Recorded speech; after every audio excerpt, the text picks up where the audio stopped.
In this video we're going to spend a few minutes exploring the question, what is a fugue?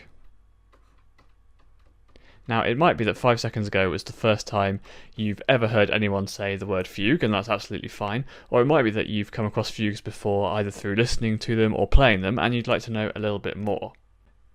The simple answer to this question, what is a fugue, is that a fugue is a compositional technique. Now that is a very long way of saying, essentially, it's a way of writing a piece of music. You could think of that as being a bit like a recipe for a piece of music.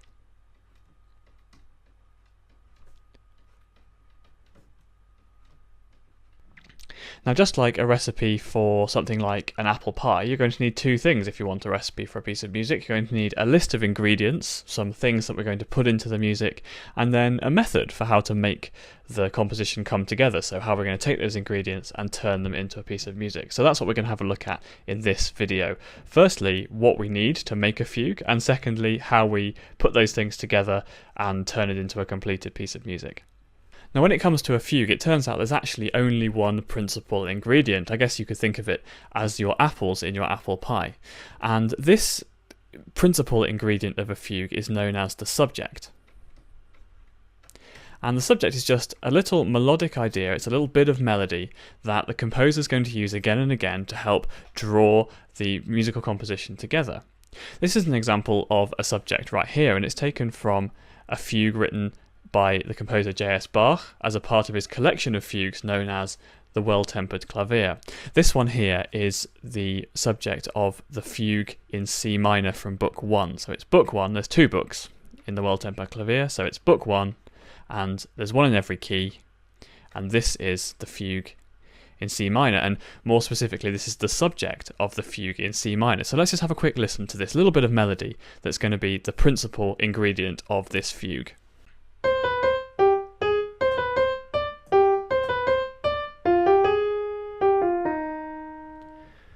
And so how do we take this little bit of melody, or this subject, and turn it into a completed musical composition? Well, the answer is through the methods of the recipe, if you like. And the two methods that we're going to use most in our fugue recipe are the techniques of counterpoint and imitation. So let's have a look at how this subject is treated throughout a fugue with these two techniques. Let's start off by having a look at counterpoint, as it's such an important element of making a fugue. And you may think that counterpoint sounds like a very complicated term, but it turns out that probably when you were 5 years old in the playground at school, you were very comfortable singing music that made use of counterpoint, because you probably sang around like Frere Jacques or Three Blind Mice. So let's have a think about what's going on in a round, because essentially this holds the key to what counterpoint is.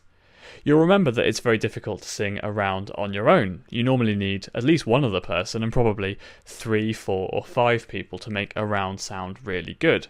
But it does just start with one person. Normally one person starts by singing a melody, let's say it is Frere Jacques, and that goes on for a little bit of time, and then after a while somebody else is going to join in.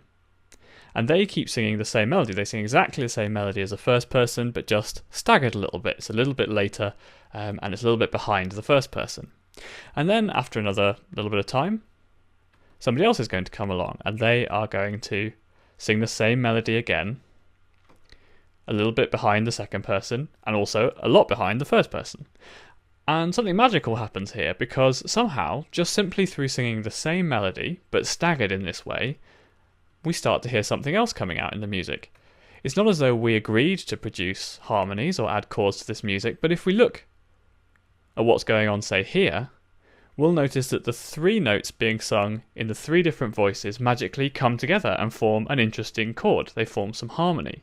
And that's basically the central idea of counterpoint, is that unlike say, a singer accompanying themselves on the guitar, where it's their voice singing along and being accompanied by the guitar, which is very clearly playing the chord. Here in a round, or a piece using counterpoint, what we're doing is we're weaving together 3 or 4 or 5 different melodies, and magically by doing that weaving, we start to have harmony coming out through the music. And so it's not as though there's one part that's the most important part. They're all important parts. Think of the round. Each person is singing an interesting melody, but as well as that, by weaving them together in this way, something interesting happens. We start to get harmony, and that is the central element of counterpoint, weaving together melodies to start to get harmonies.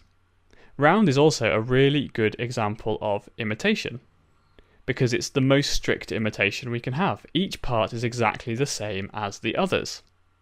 Now in a fugue, we're not talking about this exact strict form of imitation, but what we are talking about is that little bit of melody, that subject line, appearing in each of the different parts at different points in the composition.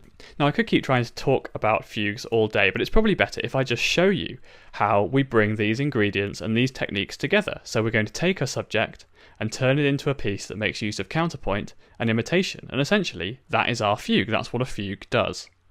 So here's the fugue that's been created by the composer J.S. Bach based on that subject that I showed you before. Let's have a listen to it one more time.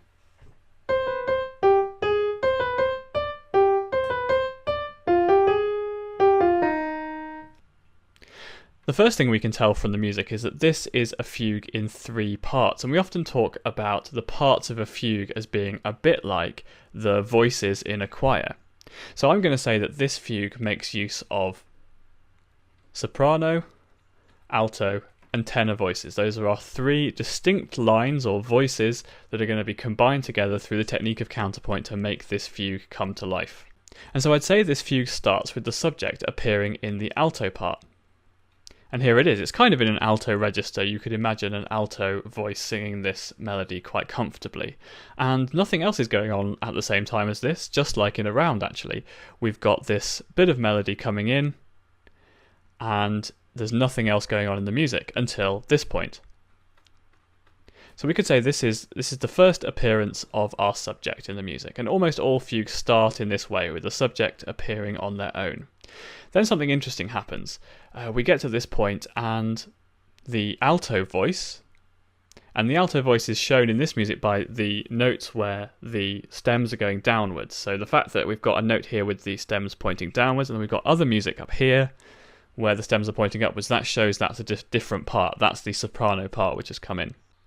And so from this point onwards, the soprano part has entered the music, and if I play what the soprano part is doing here, so these are all the notes with the stems pointing upwards, we'll find that we hear something rather familiar. So I'm going to play this soprano part, the bit that I've just rung in red, and you'll hear that it's actually started to play the subject, albeit a little bit modified, but essentially the same subject melody idea.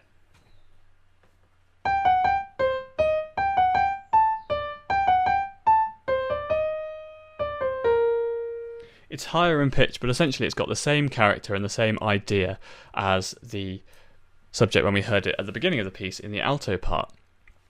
So what happens then? What happens after we finish this? Well, we don't actually get the subject again for a while.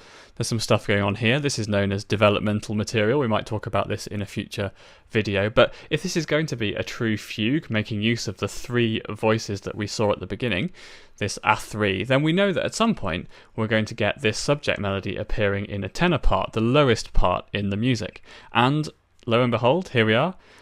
On the bottom line, eventually, this does happen, and we get, for the first time in the music, we get the subject appearing in the tenor line, and it sounds like this.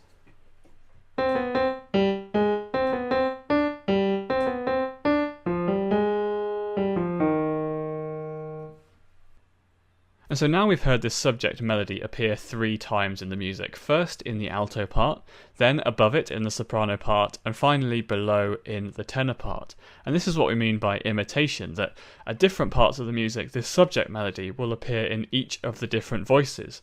And that proves in a way that there isn't a most important voice or a principal voice going on in this music. Each of the three voices, and you'll see that they go off and do other things. It's not that they only play this subject melody. It's not like a strict round, but instead each of the three voices has its moment to shine and its moment to play the special subject, the most important bit of melody in this piece. As the composition goes on, what you'll find is that the composer will continue to weave together the three different voices, making up this counterpoint, this structure of weaving the melodies together to make some interesting harmonies.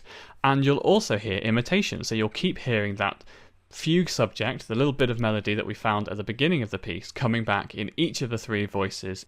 Sometimes it'll appear right at the top of the music in the soprano part, and other times it'll be right at the bottom of the music in the tenor part, and other times it'll be in the middle in the alto part. And one of the things that makes you a really good fugue player, if you're a pianist for example, is the ability to draw out and really make your listener notice that they've heard that subject melody in one of the different parts, because sometimes it could be hidden. If it's in the tenor part, it might feel like it's right at the bottom of the music and there's other stuff going on above it. If you're a good fugue player, it's your job to bring that melody out and just show how clever and ingenious the composer has been by managing to bring that subject melody back into the music at a point that perhaps you weren't expecting it. So let's just finish by listening to the complete version of this piece that we've been looking at, the Fugue in C minor from Book 1 of Bach's Well-Tempered Clavier. And so as you tune your ears to listen out for this subject melody appearing in a counterpoint texture like a fugue, you'll realise why so many composers thought this was the absolute gold standard of composition. They used to think if you could write a really good fugue, you were basically a master of music and you could do anything.